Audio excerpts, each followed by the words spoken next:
honestly, I'm not a salesman. I don't tell people it's just going to go up and up and up and up. It's not. That is not how the real world works. I want you to understand there's going to be ups and downs. Yeah. But trust me over the time frame that we're working.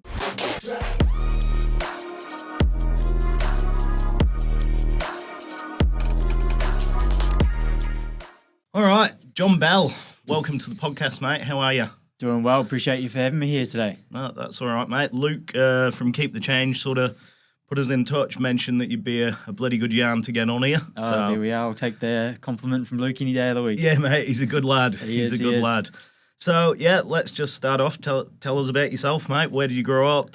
What's the story? Sweet, awesome. Look, I come from one of the most beautiful parts in all of New Zealand, the very, very top, small place called Kaitaia. Yep. Super fortunate to grow up there. I absolutely loved it. I'm a country kid at heart, so very lucky. My family were market gardeners, so we grew vegetables for a living. I'm probably the only person we ever talked to that's got a A+ master's degree in finance and a truck driver's license as well. So a little bit different to most, and that's what I try and get across in my story is like I'm a real person at heart. Like I'm not just a finance kid. I come from a real background.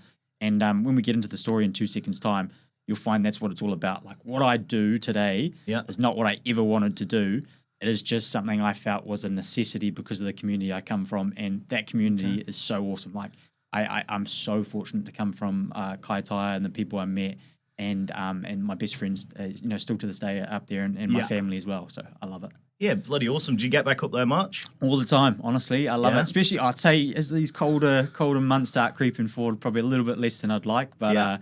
Nana's home cooking up there will always get you home. Oh, yeah. So you were working with the family when you were a kid, were you? 100%. So, like, I don't know if you're allowed to say these stuff out loud, but, my dad paid me $5 an hour. I literally said it yesterday on the podcast. Okay, sweet. So, that was me growing up. I used to earn $60 a day and think I was just killing it. Yeah. I'd work 12 hours, my dad was just like, that was what we were like, and it was such a cool dynamic. Like there's no other industry that I found where, from 6 o'clock in the morning to 8 o'clock, I could be picking corn. From 8 o'clock to 10 o'clock, I could be doing rock melon. 10 o'clock to 12, I'm doing watermelon, then mandarins. And it's physical, it's outside. And I don't know if these office hands can cut it these days. I'm the same, mate. Soft pink hands these days. I know. I go out and talk with business owners all the time, or people working a real job, and I go and shake hands, and I go, "Oh, I'm getting old." Yeah. So was that a family farm that you had? Or? Family farm. So my nana and my papa started as flowers originally, and then my dad and my uncle they took over and they started doing it into vegetables, and then their two cousins came in, so it was a full family affair. Awesome. Have a beautiful little shop in town there. Yeah. And then a lot of the stuff you're getting in the supermarkets around the country have been from Bell's Farm in little old Kaitaia. Farm. It's interesting. super interesting. We don't own it anymore. The local iwi Te Rarawa bought it off us a few years ago. Yeah. When we get into the story, and so. Yeah, super cool. They're still running it, and it's all still community focused, and it's really awesome. So that sounds like a pretty idyllic sort of childhood, maybe a bit of hard work, but what a spot, eh? Oh, correct. It was like perfect. It was in the middle of I think my mum and dad liked it as well because it meant we weren't living in either of the towns, whether it be Aiparu or Kaitaia, so they could keep us out of trouble by saying, hey, we need a bit of a hand on the farm rather than you going and spending Friday nights with your mates or something like that. Yeah, in the pub, eh? Keep you away from the pub. I found enough time to get there. But generally happens that when you sort of hit your late teens, early 20s, the wind just blows you towards the pub, eh? It's funny how that happens. I'm waiting for the day when the wind blows me away from it. I know.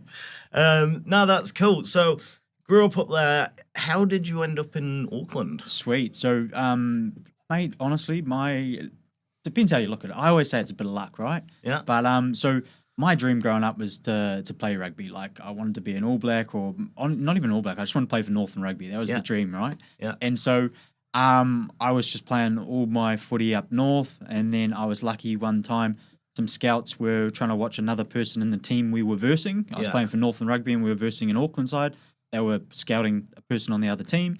I happened to have a all good game by the sounds of things, and I ended up getting a trial for a school down here called Sacred Heart College, and ended up getting the contract as got a scholarship to come in, and it's just for year 13, 1 year only, and play footy there. Probably the worst import they've ever had. I don't think they'll ever take a guy from Kaitaia again, so I apologise for future generations.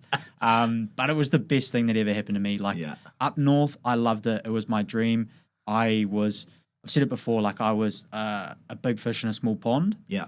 And it was really hard, the decision to leave Kaitaia and go to Sacred Heart. It really was. Like I was in the running for head boy. Hopefully, you know, I was working hardest to become Darks. It's going to be first 15 captain. And I was like, when you come from a small town, those are some of the biggest things you could like, you know, dream of. And but at the end of the day, in my heart of hearts, I knew I wanted to be a rugby player. Yeah. And the best chance of doing that was coming down and playing with these teams that, like we used to play Northern Rugby against these Auckland teams, and honestly, we'd lose by like 70 points. It was just a different game. It was a different game, and like turning up there day one. I don't know if the team we had was super cool.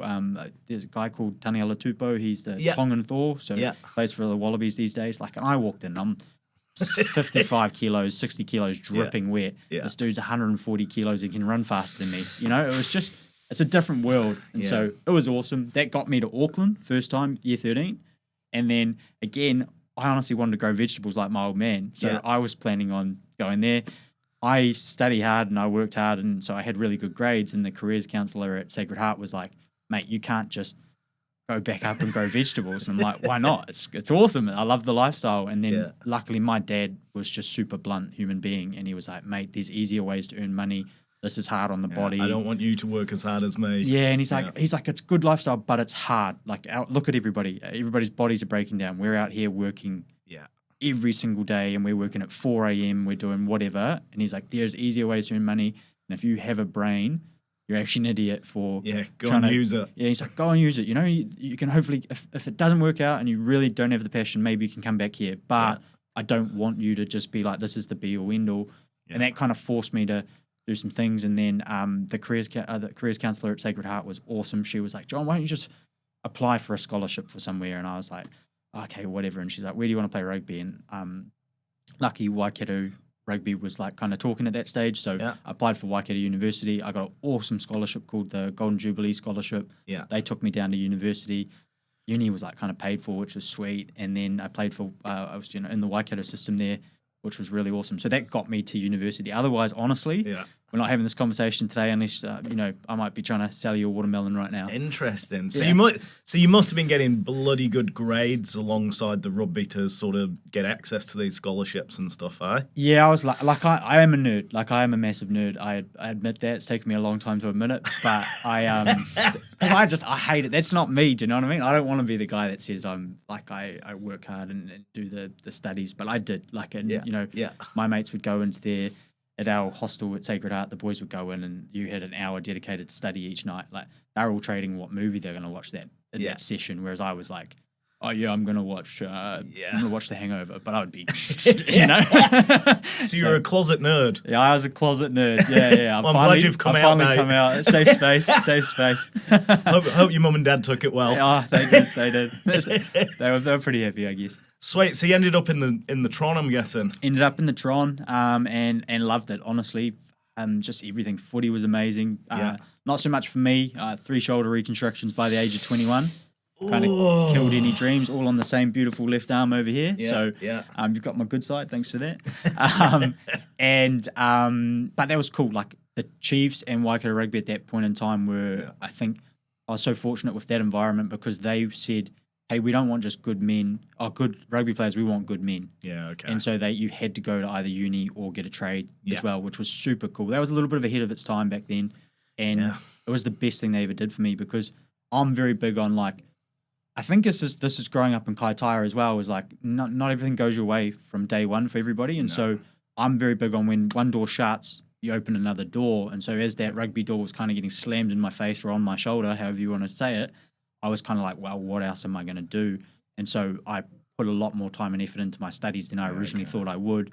And like I said, I walked out of university, 3 shoulder reconstructions over here, but also an A+ master's degree in finance. Yeah. So very fortunate to have been able to pick up that alongside. And I was like, it was fun. As soon as like my rugby career kind of come to an end, I was in a bad way of like, oh, man, that's my whole life. Yeah, my dream. Just thrown away in front of me. What am I going to do? Yeah. So then my mind turns to, rather than packing a sulk, it's like, well, what are the things I've missed out on because I've been so focused on rugby? And I was like, well, traveling and all these kind of things. So I picked up another scholarship, which I was so lucky for. It was called the Prime Minister's Scholarship for Latin America. So I went and moved to Mexico for 8 months, lived in Mexico, finished off my master's degree in Mexico. Aussie. It was insane. So that's probably an off-camera conversation, some of those stories. But I can well imagine, mate. I know where you're going. It was a wicked time. Oh, bloody good, mate. So just coming back to that Chiefs thing, I think that's awesome that they put all that emphasis on essentially having a skill other than rugby, because I think a lot of people look past that. You know, you make it as a pro player or whatever, but it's a really short, finite career when you look at the big picture. And then what the hell do you do after it? It's 100%. It's like I watch every sport in the world. I'm a sport nerd as well. So the one I love is NFL, right? Yep. And people go, "What's the NFL stand for?" National Football League. No, NFL players say it stands for not for long. That's it. Totally. And that is sport. Like rugby's harder than NFL on the body. And so like I'm very fortunate. At the start of the year, I went and spoke to all the Chiefs players about KiwiSaver. Yeah. And that's like what I do these days. For me, it's full round circle moment. I've just finished, I was with the Tactics netball team down in Christchurch last week. I've done all the other netball teams over the course of this year. Yeah. I've just met with the Black Sticks, hockey. So I'm back in the sports scene in a different capacity to what I ever thought I would be. Yeah, that's cool. But for me, I feel my story is so real when I'm standing there with somebody being like, hey, I want you guys out there chasing the dream. And this goes for people listening to this right now as well. This is not just for the sports players. I want you to chase your dream, live your best life, do the job you want to do. Yeah. All I'm saying is don't neglect this other thing over in the background over here that's going to help you out massively at retirement or for your first home. Absolutely. And while you're caught in the here and now and the day-to-day, and it's Thursday when this podcast comes out, I want to go and get a beer with the boys or whatever, I'm just saying spend 2 minutes, talk to me about this other thing, because it's going to be there for you when you need it. And that's the thing that I was really grateful the Chiefs kind of instilled. What I do is because of that, and the fact that they got me back in to talk about what I do now to all of them is just a testament to. It's a full circle moment for me. Like I honestly get shivers about all this kind of stuff. Yeah, that's buzzy. It's funny how life works out. It really is. Yeah, meant to be. It is. Sweet. So obviously we've done the degree. We've gone and had a bit of fun in Mexico by the sounds of it. Yeah. What happened then? Sweet. So walked out of university. I was planning on going down the investment banking route. That was kind of where I thought I would end up. But I'd done a mergers and acquisition stint with Fonterra coming out of for an internship, and I actually loved it. Like for me, I probably struggled in the suit life a little bit, and corporate. Yeah. I mean, I got into corporate anyway, but I think for me, I care about relationships. I care about people. I like talking to people, and I just found that lifestyle was probably going to be just a little bit too much behind a keyboard for me. Yeah, got you. And so I found that Fonterra mix really well. So I went and got a full-time job with Fonterra. Awesome, got across the whole business. And again, I found myself steering away from the corporate side of Fonterra and closer to the people side. Yep. So I ended up getting an awesome job where I was a commercial manager looking after their 2 factories in Northland and helping out on the one in Te Rapa as well. Interesting. So you'd steered away from the financial side a little bit. But I moved into the financial side of the factories. So effectively what a commercial manager does is you've got a raw product, milk coming in on one end, and you've got a finished good coming out on this end. My job was to make sure that we were making that as efficiently as possible. Yeah, got you. So we're saving costs through here. Therefore, we're getting more money back to the farmer on the back end. Yeah. But at the same time, we're getting the best yields. We're getting the right product mix and all this kind of stuff through here. Yeah. To just save dollars at the end. And so it was real technical. But like all of this kind of stuff sounds fancy. I can sit behind a keyboard and do all the stuff I need to do and do all the math. But I learned like, man, you can achieve a little bit by doing this, but you achieve the most by just actually getting in your vehicle, driving up to the factory, walking along the plant and just talking to people. Because these people here have been working this job for X amount of years. They know it. Yeah. And sometimes they just had no person actually relate to them and be like, so why are we doing it this way? Yeah. Well, that's how I've always done it. Yeah. And it's like, oh man, I'll bring it back to KiwiSaver. That is like exactly what I do right now. People go, I'm like, why do you have your KiwiSaver here? Well, that's where I signed up. I signed up and I just got put there. It's like, that's not how it doesn't, just because that's where you are doesn't mean it's where you have to be. And that's how that job was. So I was just trying to be like, hey, the goal of this is we want this. And people would be like, oh, well, we could just do this and it's going to achieve this. And I'd be like, would never have found that out by sitting behind a keyboard. Yeah, nobody's actually been and asked them, right? Yeah. And I'm guessing that would have been something that's pretty close to your heart, obviously, because you're dealing with the farmers on that other end and trying to get them paid as well. I was like so different to most. I remember some of the other grads used to get mad at me. Like it was one season that Fonterra wasn't doing super well. And bonus season was coming out and everybody was going, oh, we're not getting a massive bonus this year. And I was like, I sat there and I sound like an idiot, but I was like, well, we shouldn't get a bonus, like the farmers aren't getting one. It's like I come from the farming background. We have a vegetable farm here, and everybody around us is dairy farmers. All my like great uncles and stuff are dairy farmers in Dargaville. So like I'm real got the old gumboot rash on my shins there. You know what I mean? Yeah. Try to bring it back to them. Yeah. Cool. So Fonterra. And then how have we got stuck right into the finance side after that? Cool. It's honestly, again, stumbled into it. It's not something that I ever thought I would do. Like, I think the biggest thing I want, if anybody's listening to this podcast, is to go, okay, John didn't just set up this business because he could make a buck over here. Yeah. John set up this business because he realized there was an opportunity to help out a bunch of real people that are working their ass off, good work ethic, but because through a lack of education, they haven't been able to get to where they should be. And that's what my business is about. So bringing the tone down a little bit, unfortunately, my old man got sick and passed away. And the honest truth is, like, the funeral, I knew how much of a good man my old man was, but it's not until, unfortunately, hindsight's the most powerful lesson sometimes, right? It wasn't until that funeral that I realized, oh my God, this man was just a legend. You know what I mean? And my whole family is, my uncles, my mum, my whole family, my little sister, my brother. Good family. I got really lucky with who I was raised by. Yeah. But it took us 2.5 hours, 3 hours to hug and kiss everybody after that funeral. And I was like, this guy was sticking his bloody fingers in the dirt every single day, and look at the amount of people he was able to impact. Yeah. And I've got this fancy degree on my wall at home. I haven't been able to help out anybody except for, I was making a few rich people get richer. So it gave you some real perspective, eh? Huge perspective. And it didn't happen like that. But that moment I remember just being, I had friends from Sacred Heart, right? I've been there for 1 year. I'll never forget, like, these are my best mates now. And it all comes back to moments like that. I remember the saddest time of my life standing in this line. They had passed away the day before Christmas. So all these guys got, I'm just thinking I was 23, and so these people were, I was just thinking my mates from Sacred Heart won't turn up. They'll all be, New Year's is just around the corner. Do you know what I mean? And so I'm standing in the line and I haven't seen them. I've been focused on everything, or probably water through my eyes all day. And I'll never forget being in the line and I look across and I just see the boys just in the line waiting to come up. Just come up and support. And I'm just like, man, and heaps of them drove the 5 hours north to Kaitaia for the funeral, jumped in the car and started driving to R&B. Yeah. And like, you know what I mean? Gizzy. But for me, that's you've just made a long drive an extra 10 hours. Yeah. Like I was like, that's part what they did for me, but it's also because of who my old man was as well. So that was the moment that really changed like what I was doing with the way I was moving in my life. It wasn't just about anymore like work the job and do the job. What's important? Yeah, it was about, hey, how can you do a job but help people at the same time? Because my dad grew vegetables, but how was he able to help people by growing vegetables? Well, anytime there was a funeral, anytime there was a fundraiser, and he was able to provide vegetables for those people. It's a big part of the community. And I'm like, okay, so what's my skill set? I don't have the green thumbs he's got, but I've got this finance brain that can help out people. What is something that I can do to help out every single person? And I was like, well, it's not investment advice like what I'm trained to do, because all the people that I really want to help usually don't have all the spare cash that they want to be able to invest it. And I was like, well, what does everybody have? And the answer is KiwiSaver. Yeah. We always try to think it's not KiwiSaver. But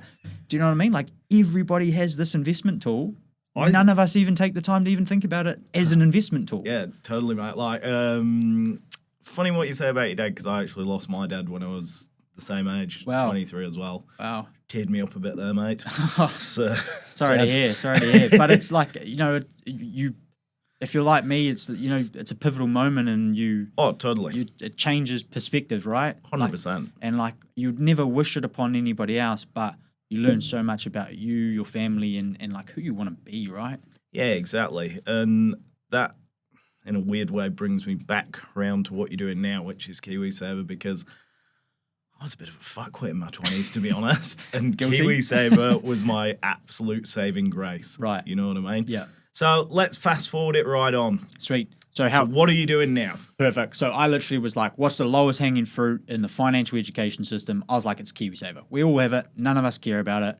And I was like, well, I'm just going to help out a few people with making sure they get the KiwiSaver in the right place. Yeah. So I never thought it would be a business. My business is called Kauri Wealth, like the Cody tree. Yeah. My original goal was just to put a little bit more wealth into Northland. So I was like, Cody tree, Northland, there we are, Cody Wealth, And started with like, my nana on a sausage sizzle at the Kaitaia markets and being like, hey, if you want a sausage, you got to talk to me about your KiwiSaver for 2 minutes. Genuinely. So you were blackmailing people into KiwiSaver. And I wasn't even giving like super advice at the time. I was just telling people, think about it. Like here's a sausage while you're eating it. Hey, just talk to me about your KiwiSaver, where it is. I wasn't telling people where to put it or anything. I was just saying it's time for you to realize there's other options out there. You don't have to just be where you are. And then it got to a point where I realized, hey, I need to actually do this properly so that I can give advice, because I wasn't able to give advice when I'm just being generic friend-to-friend conversation. Yeah. So I needed to become something called a financial advice provider. And most people just fit under somebody. So say there's a KiwiSaver provider, most people just fit under them. Yeah. But the problem with that is you work for that company. Yeah, you're stuck to one provider, Correct. whether they're the best or not, right? Exactly. And I'm not a salesman's asshole, excuse my language, but in terms of like, I'm not here. Yeah. When I talk with somebody, there is no sales, promoting, anything like that. I'm handing the floor over to you, asking you to give me a really good gauge of what your situation is, what's your age, whether you want to buy a home, whether you bought a home, those kind of things. And then I can say, because I'm fully independent and I don't work for any KiwiSaver provider and I never will, I'll be able to say for your specific situation, this is the right area for you. Whereas if I was working for a company, I could say this is the best product we can offer you. Yeah. Which is but a it's not really the best big solution. difference. It's a massive difference. And like, I wrote some numbers down, like, because most people that I talk to on the daily, and probably a lot of people listening to this right now might be with their bank, right? For the KiwiSaver, and they go, I'm with my bank. It's the best part. Yeah. So one of our biggest banks in New Zealand returns after fees using the latest Morningstar data, which is a good piece of data financial advisors can use as well. Yeah. So returns after fees over the last year, they ranked 31 out of 32 providers. Jesus. Over 3 years, they ranked 30 out of 30. Yeah. Over 5 years, they ranked 19 out of 21. And over 10 years, they ranked 15 out of 16. So shit. You said it, not me. But what I'm saying is that's why I can't work for somebody, because if I was trying to promote that product, I wouldn't be able to put my head on the pillow at the end of the night because I wouldn't have given you the best advice for you. Yeah. I don't want to be putting you, like, that's one of our biggest providers, and people just get defaulted into them and they go, oh, well, I'm in KiwiSaver, I must be getting the best out of it. But I mean, we've heard the why you do it. Yeah. And that mindset and the fact that you're trying to help people and do good from a genuine place, that's got to put you head and shoulders above everyone. Like that's why you're the guy for KiwiSaver, It's I think the other thing is, like, I only do KiwiSaver. Like, I never got into this to be a financial advisor as such. Like, that's what my fancy title is. But my goal is to help people with KiwiSaver. What I want everybody to know is, if you're going to come and talk to John, if you're going to talk to Cody Wealth, if you're going to talk to Cody Wealth, if you type in Cody Wealth, you're going to talk to John. It's just me. Yeah. You know what I mean? And not got a load of minions running around. It's just me. And if you want to talk to John, you're only going to get somebody talking to you about KiwiSaver. He's not going to sell you insurance. He's not going to sell you a mortgage, any of this kind of stuff. I know really good people that I could put you in touch with if you want good, honest advice on that as well. But that's not me. Yeah. Because I don't care about that stuff. Yeah. I care about your KiwiSaver. And I think it's interesting what you say.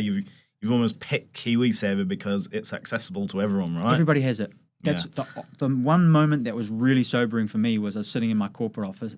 So I worked my full-time job for 2 years. Yeah. It was crazy. Like, it actually cost me a lot. Like, it cost me, I had a fantastic long-term relationship, which I was honestly probably a little bit distant from, because I was working 60, 70 hours a week and doing 30 hours of KiwiSaver calls every night up from 5 o'clock to 10 o'clock at night. Jesus. And so, but I had to, because I was so passionate about it. Like, when you start doing this and you talk to somebody and you know how much you can help, I promise you it's so hard to turn around. Impact. It is so hard to turn around. So you mentioned before, but you came in and you were kind of saying, you say KiwiSaver and people switch off. Yeah. So is that like the biggest roadblock that you face, is showing people the power of it? The biggest roadblock I have is getting somebody to want to have a conversation about KiwiSaver. All right. I promise you, when somebody has a conversation with me about KiwiSaver, the amount of times I hear, oh my God, I wish I talked to you 10 years ago. Yeah. I get that every day. But the hardest part is, in New Zealand, we just have the stigma of, like,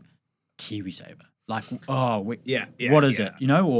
Or people don't even know that you don't have to be with the provider you're with right now. You can swap. Like I just said, there's 32 providers out there that you can chop and change between. I'm from the UK. We don't have anything like that. I thought it was the greatest thing ever. I was like, you're going to take that off me before I get paid. Thank you. Yeah, exactly. Thank you. I'm not going to end up homeless from spending all my friggin' money on stupid shit. It is like this compulsory savings aspect of it is so good. And so like the hardest part is just being somebody like, when I walk into a lot of trades businesses every week, and they'll be like, I'll work with, say, like one of the staff, and they'll be like, mate, can you come in and talk to the rest of the team? And I'll be like, absolutely. But I walk in there and I know, usually I'll carry, if it's afternoon, I'll carry a box of beers so everybody will be a little bit more relaxed. Yeah. But usually that I know I'm walking in there and people go, oh, KiwiSaver, why the hell do I want to sit here and talk about KiwiSaver after a tough day's work? Yeah. As soon as I start talking, I tell them my story and I tell them the numbers, everybody's engaged. It's just getting people in the room to have a conversation. And so that's the biggest thing is like, if people are listening to this, they're going, actually, I've never thought about my KiwiSaver, or I have thought about it, but I've just kicked the can down the road because I don't care. Yeah. What I'm saying is it can take 2 minutes, 10 minutes, 20 minutes, 30 minutes, whatever you want. Have a quick conversation with me, and it will blow your mind about what can be done. All right, I've got an idea if you're up for it. I'm up for anything, mate. Let's review my KiwiSaver. Sweet. Right here, let's show them how easy it is. And the power of it. Obviously, I understand we can't mention particular providers. Yeah, I'll run you through the whole process. Grab it. Sweet. I'll show you. There we are. So we won't mention who you're with. Yeah, that's fine. I won't mention any people in terms of where I think you need to go right now, because I just can't do that in a public setting. That's fine, but we can see how easy it is to make some changes, and I'll also show you the power. So my situation is, bought my first house last year, which obviously stripped it back to $1,000. And then I did my mortgage advisor a solid and moved my KiwiSaver to who they're partnered with. Cool. Just out of goodwill. Yeah, sweet. And for me, that's not something I would ever say. When you're talking about your finances, the goodwill shouldn't be towards somebody else. It should be towards yourself. That's the first thing that I would take out of that conversation is, when we're talking KiwiSaver, I don't care what anybody else has told you. We're going to be talking about you. It's your decision today. So the first thing I do when I look at your KiwiSaver here is I'm going to ask two questions. So you just talked about a mortgage. That means you own your own home, right? Yep. How old are you today? 39. 39, mate. So you're super young. You cannot touch your KiwiSaver. Mate. And we are, because the way I always want people to understand when we talk KiwiSaver is there's only two timeframes we ever plan on touching it. It's buying our first home. It's retiring at 65.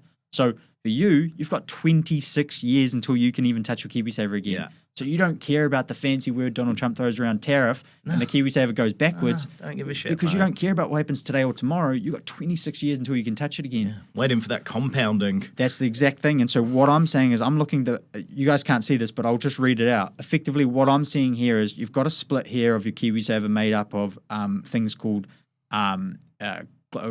you've got income assets, which are your cash and bonds, and you've got your growth assets, which are your stocks, your funds, your equities, all the sexy nerd things a finance nerd like myself gets excited about. Yeah. When I'm looking at yours, you've probably got too much exposure towards things called income assets. Okay. And so what that means is those really are just your cash and your bonds. They're more mitigating ups and downs in the short term than they are focused on making you money long term. Okay. And so for somebody with a 26-year time frame, I'm saying, mate, I don't want you unnecessarily holding cash and bonds when you've got this massive time frame to ride out all the ups and downs of the markets. Way more growth out of on the compounding returns long term. Yeah, but it's all about time frame. If I was talking with you and you said, John, I want to buy a home in a year's time, I'd be saying, I don't want you to have any of the sexy shit. Yeah. We're going real safe because I don't want the word tariff to come along and you watch your KiwiSaver go backwards. We're protecting it in the short term. And why is that important? I wrote down some numbers just in case we literally talked about this, but for example, if we talked about somebody like your scenario, let's just finish it off, because effectively what I've shown you there is I've just said, okay, we know your time frame. Your risk appetite is obviously based on who you're with and what you're in. I can tell you don't care about ups and downs. You're purely long-term focused. No. Therefore, I'd be saying we want you in these high-growth funds, global equities, things like this. Yeah. I'd pull up my laptop and I'd be like, on a returns after fees basis, and I'd ask, do you care about what your money gets invested into ethically, responsibly? Don't give a shit. Cool. And so we can factor that in to work out who we want to narrow our provider choice down to. And then what I'd be saying is, boom, returns after fees. And look, returns after fees is not a future indicator of what that's going to be, but it's a good gauge I always like to look at as well. We look at the providers, whether they're New Zealand owned and operated, whether they're who own and operates them, the size of them, all those kind of things. Yeah. And then effectively I'd be saying, here's all the data, here's the things you can go away and have a look at, make an educated decision. And if you want to get your KiwiSaver switched up and sorted, all you're going to need with you is your IRD number and either a driver's license or a passport to verify I'm talking to the right person. And you do that. I do it all for you. Yeah. There's absolutely nothing you have to do. Within 2 minutes, you can have your KiwiSaver. Once you've made that decision, it'll take us 2 minutes to get it from wherever you are to the right place. Yep. And then, boom, within 1 to 3 weeks, the IRD will move it all over. You don't need to tell your employer. You don't need to tell your old KiwiSaver provider. It all swaps over. This whole conversation, if I'm talking with somebody that knows where their situation is, know what they want, it can be done and dusted in 10, 15 minutes if they want. We're done. I like to spend a little bit more time and make sure you really know what's going on. Yeah. Because I don't want you to freak. Honestly, I'm not a salesman. I don't tell people it's just going to go up and up and up and up. It's not. That is not how the real world works. I want you to understand there's going to be ups and downs. Yeah. But trust me over the time frame that we're working with. Oh, well, I mean, it's a beautiful thing that you can't touch it. That's the best until you thing. retire because Correct. you've got that longevity in your investment, which is where you make your money, right? And I'm not going to be telling you have to put everything into your KiwiSaver either, because you and I have felt the harsh words. I don't know how old your man was, but my old man never got to 65. Yeah. My old man was 57. Right. Yeah. So same thing. So I'm not going to be saying you have to sacrifice everything into this. Because Are we even going to get there, mate? Yeah, well, But geez, I've got a bad run in my family, so I'm hoping to buck that curve. But at the end of the day, what I would be saying is, there's then avenues outside of KiwiSaver that you can be saving towards that you want to be able to touch it at retire at 45, 50, 55, 60, not just have all the stuff at 65. For those that are listening today that haven't bought their first home, it's a different combo. I'm saying, hey, let's slowly increase your contributions because you're going to be able to use this all for your first home. Totally. So just coming back to mine, obviously you've had a look at that. Everybody can see how easy and quick it is to review that. You obviously know exactly what you're talking about.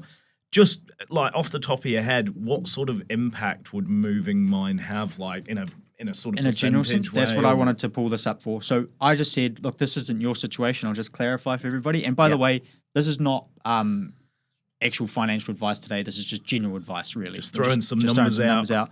But at the end of the day, this isn't your numbers, but I just wanted to use it. So if somebody's 30 years of age, they're earning 75 grand a year, they've got $30,000 in their KiwiSaver. Let's say they're like you. They've just bought their first home. Yeah. If they stay with a high income assets, cash and bond allocation, like a conservative fund, they'll be on track for about, and these are using the most conservative numbers the government makes me use. Like the real numbers I can use as a financial advisor, I can show you even bigger, but I'm just using the most conservative for a general chat. Yep. That person on track for $234,000 in their KiwiSaver by the time they get to retirement. Okay. I always say to people, would you be happy with 230? And people go, well, it's better than nothing.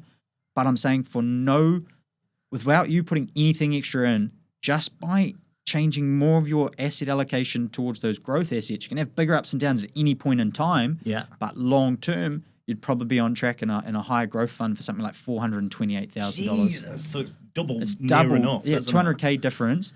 And that's just from the fund. Just from the way you've invested it. That's with the same provider. It is literally just comparing the way you're holding cash versus the way you're investing it. That's crazy. That's crazy. And that, like I said, those are conservative numbers. And it's as we said, it's that long time period compounding, so the gap will just keep getting bigger and bigger, I would imagine. That is the thing. It's like the sooner you can have a conversation, the better. Like I get people that I go and talk to a business and all the people in their 60s or 50s are like, oh, it's too late for me. You go and sort it out with them young fellas. And I'm like, no. It's just as important for you because as you get closer to 65, I don't want you to stay in that high growth fund I've just told you about. We need to start taking the risk out so that when you get to 65, something doesn't pop up and all your KiwiSaver just drops just before you're about to touch it and you got to wait another 2 years for it to come back up. Yeah, totally. Because it's the classic thing before you buy your house, you're watching it always dips by like not for my clients 10% or something. I'm taking all that risk out. I'm talking. So the difference with me and what I do, I'll probably get into that in 2 seconds. Is like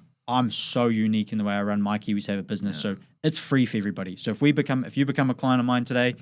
I am doing. I'm in. But there's no cost to you. So how it works is how I earn my money, because people go, John, nothing's free in New Zealand, mate. Yeah. How I earn my money is it comes out of the fees you're paying to your provider, not on top. But you're not getting advice. They're not checking in with you every year, making sure you're in the right fund type, telling you if there's better options. Yeah. Even the best providers will never tell you if there's a better option than them in 5 or 10 years' time. Oh, why would they? Yeah, it's like it's business at the end of the day. All right. Get in touch with John. Review your KiwiSaver. You've just heard the numbers. That's insane. So you talk to John, potentially going to double your money for when you retire. I think that's a really important message. Again, yeah, that's based on the numbers we talked about here. It's like depending on your time frame, you might not be able to double it, but what I'm saying is if you're in KiwiSaver, you may as well make sure you're going to get the absolute best out of it. If somebody calls you, how likely is it that they're going to improve their financial situation for when they retire? I'm like so confident that it's going to be 100% because if you already are in the right spot, yeah, I don't need to charge you anything. You can still work with me. If somebody calls and they're in the exact same spot, because I'm not a salesman and I don't work for anybody, I'll be like, that's awesome. But do you have somebody calling you and checking in with you every year? They're going to say probably no. Yeah. I'll be like, well, I can become your nominated financial advisor for no extra cost. What I earn comes out of the fees you're already paying. And what you're going to get with that is me checking in every single year as well. So free advice. Awesome. Well, you've heard it straight from the horse's mouth there. Sweet. So I've heard a bit of chat recently about, like Luke's pretty big on this and a few other people, like housing's done. It's just a money storage thing. So I want to hear particularly what your thoughts are on taking that KiwiSaver out for your first house. I'm real. I'll be honest with you. Like, I'm so real. Like, the way I think so many people these days don't find the right balance between the head and the heart. And I think you really do need to take that conversation into equation, because if you ask me purely from a maths perspective, is it better to put my money into a house or is it better to put my money in something that's averaged 10% every year on average? Yeah. That's going to be a better suggestion, right? Yeah. But the financial security and the feeling that comes from having a home, being able to raise your family in a home, all that kind of stuff, you got to take that into consideration as well. So I am so honest with the way I give my advice. If somebody talks to me and they say, John, I want to buy a home, I say, pull your KiwiSaver out, because I'm so confident if we're working together, I'm going to get that in the right place for you, that we're going to get it right back up here. Yeah. And I want you to do that. When I change that conversation is when somebody's in their 60s and they say, John, I want to buy my first home. And I go, the math and what they're going to make you pay to pay that mortgage off at that age, the math doesn't stack up. So for me, I bring it back to math, but taking into account what somebody wants. So me and Luke's a lot more, Luke doesn't own a home, and he's got his eye on the dollar bills. He's got it sorted, and his message is fantastic. Yeah, it is. I guess where I'm a little bit different is I go like the community I come from up north as well. I'm like always like, man, New Zealand, we have a stupid stigma that we have to own a first home. I don't believe in that. Yeah. But I am saying if that is your goal and that's what you want and that's super important for you and the way you want to raise your family and live, and that's going to take an ease off your mind, then hey, I'm going to help you get the best amount out of your KiwiSaver to make the right difference for that. Yeah. But I'm not going to let you get in too early. Like some people are like, I can get a 10% deposit. I'm like, this is the math. Like, is that the right thing for you? No, I'll put you in touch with people. So there's a fine balance. I'm not sitting over this side. I'm not sitting over this side. I actually sit, which sounds terrible, but I sit right here, which is in the middle. I want to have the home, but I'm not going to tell you to put everything into paying off that home either. If you're paying a 5% mortgage and you can get 10% over here over a long period of time, math would suggest I put a little bit more of my spare cash over there. It's funny, I asked my stepmom the same question, very intelligent lady, and she said, hang on, put the maths over here for a second. Yeah. Rent the house, it's the feeling you get for owning it. It's the feeling your wife gets from owning a house, you know what I mean? Like, that isn't monetary value, that's something else. And the security, right? The like, hey, something can't happen and boom, you have to move your whole life over, totally. In a month's time or whatever. Yeah. It is security, and it gives, for me, I know, like I said, I think the way I give my advice is all based on my values, and it all comes from where I come from. I know how hard people have to work for their first home in a place like Kaitaia, and in New Zealand, it's out the gate. New Zealand, yeah, exactly. Like, you're right, actually. Like, it's probably easier to buy a home in Kaitaia these days than it is in other places, because that inflation hasn't really reached us in terms of the demand, if that makes sense. But I know the ecstasy people get when they achieve that goal. Oh, yeah. And for me, I'm all about that. Like, that's what I do what I do to see the smile on somebody's face when they go, I could have that one day. And you're like, yeah, just by making a few smarter decisions today. How good, eh? Yeah. So it must be real rewarding for you then, what you do. It is. I love it. Like, I really do. I need to slow down because, like, in all honesty, I've worked for the last year and a half. I've literally worked to about midnight every night. But I love it. But it is definitely caught up with me a bit. Yeah.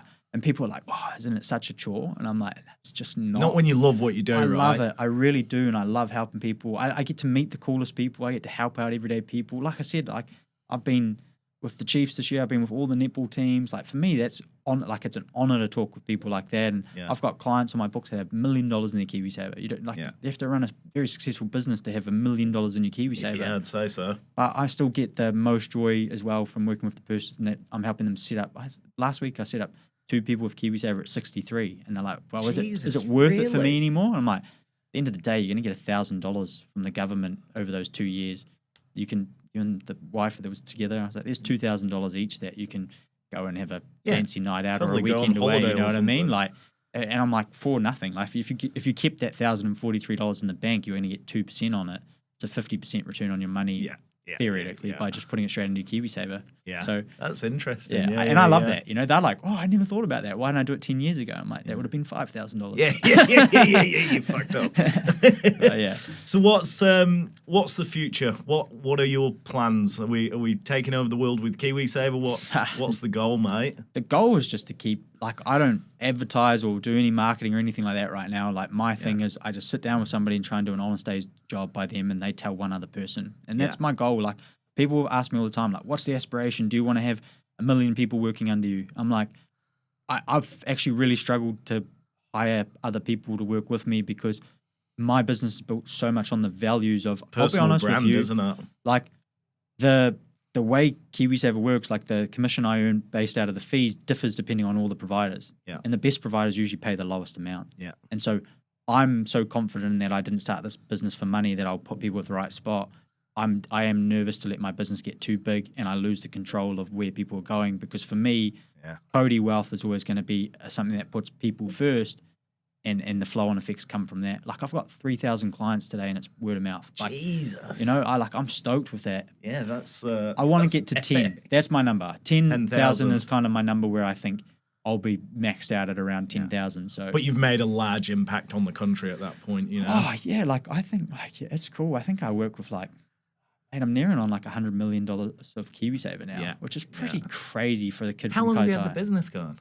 4 years. So that's pretty good effort, mate. It's so fun. I love it. Like, I actually love it. It's so fun. Like, it is just like, it's like, I don't know. It's completely different to what I ever thought I would do. But like I said at the start of this thing, I think the thing I struggled the most with my finance brain was that they were always just going to plug me behind a computer in whatever role I've got into. Now I get the real perfect balance between being behind a computer but getting to spin that around and show it to somebody that's working their ass off and has got great work ethic. Yeah. But they were never going to get to this level because they never had the education. I think our school system in New Zealand needs a bit of a revamp. I think it's crazy that I've never used sin, cos, tan again in my life. No. But I could have definitely known that at 16 years of age with a KiwiSaver, I didn't need to be in a default fund type because I wasn't going to buy my first home for 8-10 years at least. So why not have me in a high growth fund? All these kind of things. That's a part of my goal, is to get into schools one day and talk KiwiSaver. I couldn't agree more with that. I'm a big believer in that myself. I was very lucky. I had a bloody awesome education, but all school and even degree at university, unless you specialise, in my opinion, to some extent, all it actually does just teaches you how to apply yourself. I agree. It just shows you've got the ability to... Why don't we do that with usable subject matter? Like financial literacy in schools. Like, I've seen they're starting to bring that in. I think it was Erica Stanford, the MP's They are. campaign. I'm just concerned about what it's actually going to look like. I mean, it's a good start. It's a really good start, but I'd love to know... The calling it financial literacy, what actually is it? Do you know what I mean? That's all that's where I'm so passionate. I really want to get back into that space. And the biggest thing for me that I'm doing right now, spending a lot of my time, is going to businesses. Yep. That's where I can make the biggest difference, because I can talk to 5 people, 10 people, 40 people. Last week I spoke to 50 people in one room, you know? And you can spread the message. And people go...